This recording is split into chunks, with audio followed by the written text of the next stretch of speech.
Even though it was mentioned, the contract for the property has already been terminated. Exactly what do you mean by that? Mom suggested we cancel the lease, so we did it together while you were on your work trip, replied my husband. What the heck? Being among these individuals is becoming too much for me to bear. Karen, my mother-in-law, believed I would give up as a result of this apartment's lease ending. At this point, you have no option but to move in with us. She scoffed. But I'm not going to give up. I have no desire to. You're his wife, so you have to. My mother-in-law forced me. Then I'll divorce him and end things. I'm a 30-year-old office worker named Olivia. A year ago, my husband, Liam, and I got married. We began collaborating on multiple occasions, and the firms we work with are business partners. We grew rather close through our professional encounters. We started dating after we had private encounters.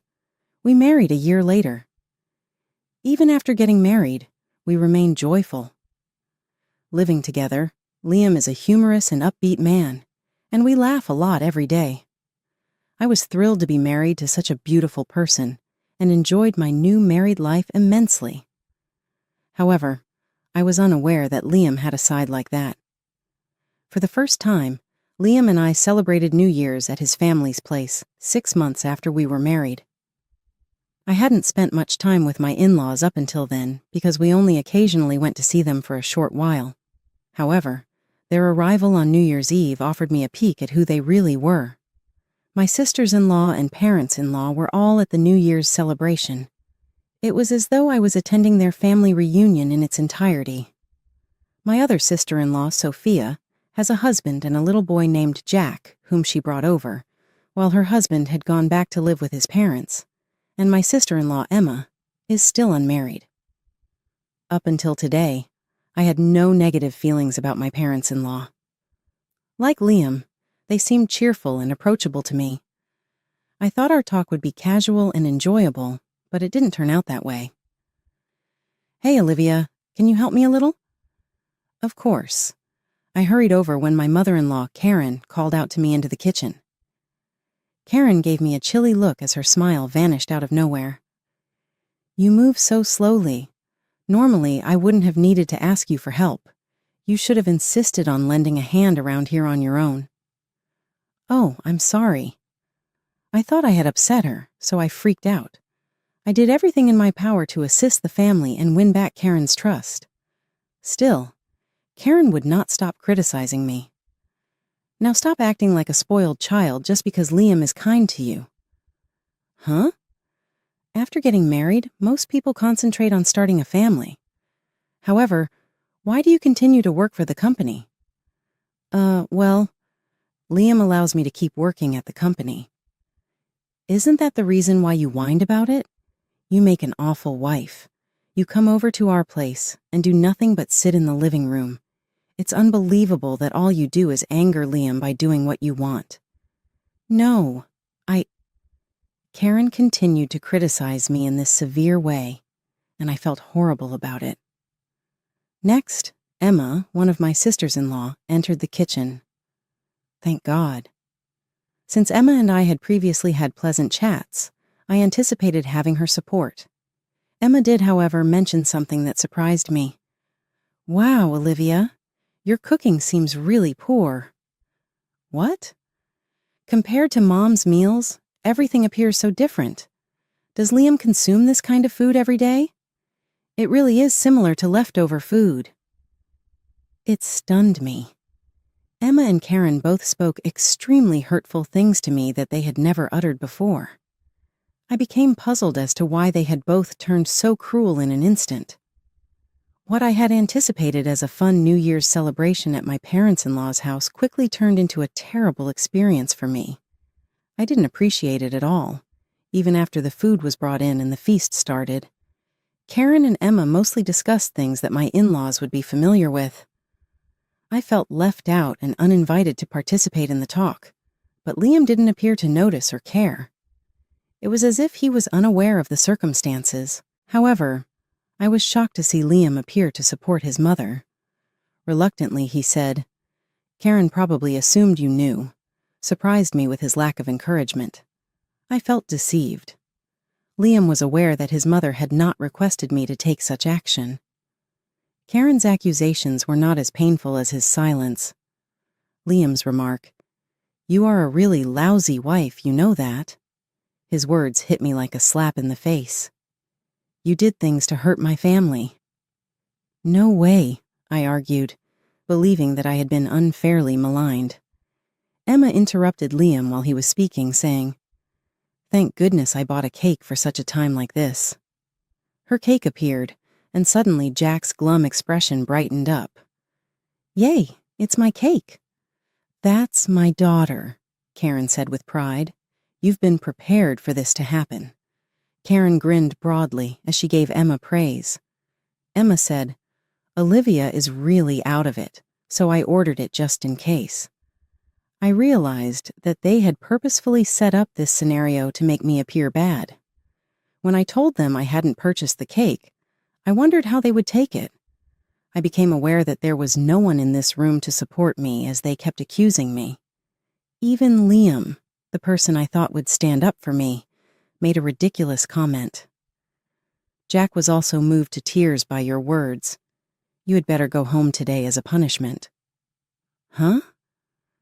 I was hearing things that I couldn't believe. "Don't think that someone who caused so much trouble will get a free meal and cake," Liam grumbled. Karen, Sophia, and Emma joined in when Liam stated that, pushing for me to go. Having no other option, I regrettably left. Since Sophia's place was far away, I took a cab to the bus stop and endured a 30-minute ride to get home. I was mad that I went there. I chose the gift during my workday. I longed to return to that time. Liam spent the night at his parents' house that evening, rather than going back to his own. When Liam returned the next day, I tried to find out what was going on, but he was serious about talking to me.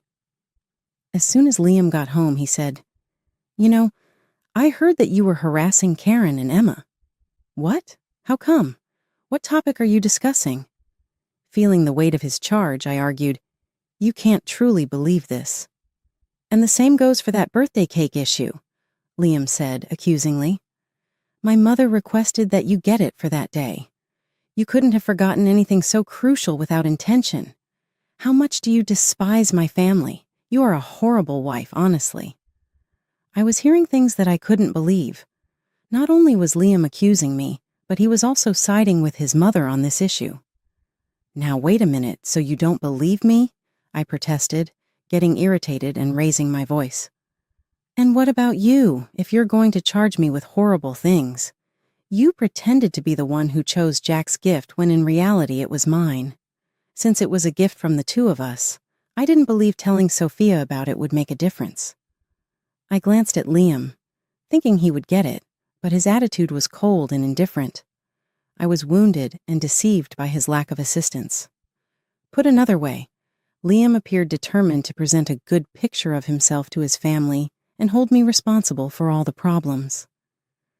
I felt no love or affection for him because of the way he behaved. If this kept up, I started to think very seriously about getting a divorce. As I was thinking about it, something unanticipated happened that made my choice clear. For around 3 days, I had gone on a business trip and had no idea what was going on at home. Upon my return, I discovered Liam's stuff neatly organized in cardboard boxes. I was taken aback and puzzled because I didn't know why this was occurring. I immediately dialed Liam in the hopes of getting an explanation. With a sudden reply, he said, "I'm on my way. I'll be heading back home shortly," and hung up. When Liam finally got home, I was furious because I had no idea what was going on. I was surprised to see Emma, Karen, and Sophia there as well. "Hey, Liam, what does this mean? Why are these cardboard boxes filled with all of your belongings? And why are Emma, Karen, and Sophia present?" I yelled, my voice full of confusion and rage. Liam gave a smug smile. "We're moving out." "What? Where should I move?" Unable to understand what he was saying, I inquired. "It's apparent, isn't it? We're moving to my mom's place," Liam answered calmly. "What? Hey, hold on a second. Why are you acting alone in making this decision? I yelled in rage. Karen cut me off before I could say anything more. You are not entitled to make choices regarding this residence. Karen's strong comments sliced through the air. You should stop being a child, grow up, and follow what Liam decides, she added. Karen's claim had nothing to do with my immaturity. I was not going to give in this time. Liam, what are you even saying? We are a married couple.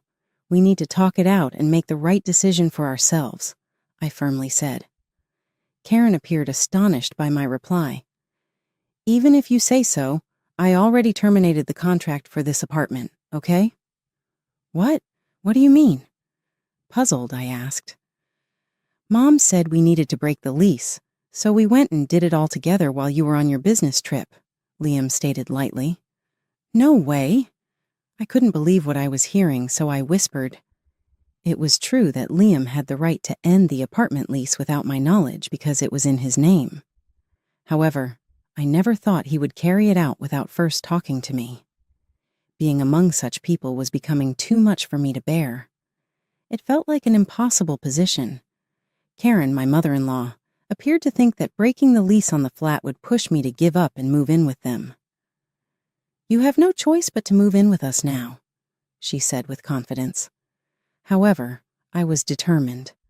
I'm not going to give up. I'm not moving in with you, I firmly said. What are you talking about? Shot back Karen. You must, since you are his wife. You're saying that just because I'm the wife I have to accept?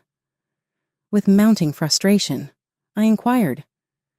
Yes, exactly, Karen replied in an unwavering tone. Then I'll get a divorce from him, I abruptly said. Liam seemed astonished. Wait a second. Are you stating that you wish to have a divorce? Are you for real? If I weren't serious, I wouldn't be saying this. I'm tired of you and your relatives. Let us simply live our own lives apart, I said, with a sudden burst of resolve. Liam went pale and appeared to be at a loss for words. Suddenly, Sophia and Emma, who had been watching quietly, stepped in. Wait a minute. I won't approve you for the divorce. That's true if you don't come and live with us back at home. Who is going to take responsibility for taking care of our father? Yeah? Taking care of your dad? Their stupidity lets them tell the truth. Emma gave me an embarrassed look when I said that. Now I know that's exactly what you were looking for when you all quickly tried to make me live together with you guys. It seems that my father-in-law fell down the stairs recently and needs nursing care, I said, trying to piece together the reason for their sudden request that I move in. When I told my in-laws the real reason for their behavior, they all appeared to become frightened.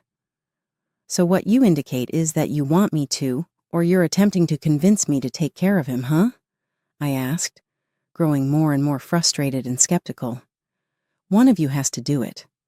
Taking care of other people must irritate those of you who are too self-centered and only consider yourselves, right? They exchanged nervous glances as the room grew silent, anxiety high. They had obviously not anticipated my taking aim at their intentions in such a straightforward manner. What? When you're only a worthless wife? Are you attempting to offend us? Angrily, one of the sisters-in-law shot back. You're correct. You are really daring. You're merely a wife, the other person added, their voices rising with outrage. So am I not the wife any longer? I shot back, a hint of irritation in my own voice. Did you not catch what I just stated? Or are you chickens who forget what took place a few seconds ago so quickly? Their feelings seemed to be further stoked by my triggering. With every phrase, their anger increased. Enough now. I no longer give a damn. Why not simply file for divorce or something similar? Sophia and Emma said together, I want to never see your face again. All right, I'll take your word for it, I answered, becoming more determined. I started packing my things because I knew I had to get away from this poisoned place. As Liam and Karen realized how serious the issue was, they got frustrated and begged Sophia and Emma to retract their remarks. They were obviously aware of what would happen if I went ahead and got a divorce. After this heated conversation between my in-laws, I gathered my things and moved in the direction of the front door. Karen and Liam saw me and came running after me. Liam begged, "Wait a minute, Olivia," his voice revealing his desperation. "I'll force them to apologize for their remarks. Please, let's put an end to this ridiculous divorce talk. Please look after my dad." Karen said in a pleading tone, Yes, please. Support your husband. It's finally possible for you to be a stay-at-home mother, which is beneficial for you."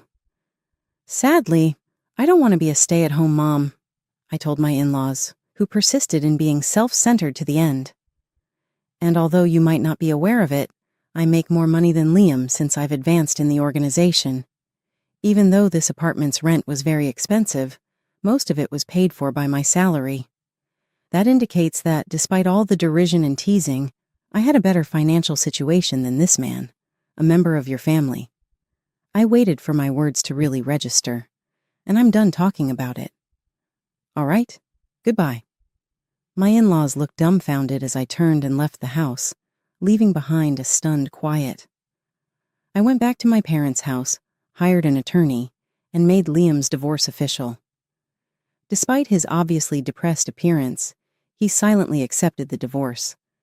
Karen, meanwhile, urged Sophia and Emma to look after their father, but they strongly disagreed and ultimately fled their duties. In addition, after her husband found out about her romance with another guy, Sophia had to pay a large sum of alimony. After running away from her duties, Emma, who had relied on Karen for expenses when she lived at her parents' house, found it difficult to adjust to living alone. She began to be late for work every day, and eventually she was fired. After we parted, Liam moved back to his parents' house under pressure from Karen, because he was the oldest son. Even though Sophia and Emma were having trouble supporting themselves, they did not indicate that they would return, so Liam was the only one left to take care of his father. Liam became worn out and stressed with the stress of juggling his job and providing care. Now, under a great deal of stress, Liam and Karen started arguing all the time.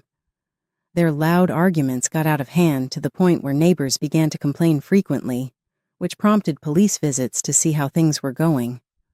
The once close-knit family was now rocked by conflict and instability, as Karen dealt with the fallout from her children's disappearance and the tense family dynamics, while Liam struggled to keep up with the demands made of him.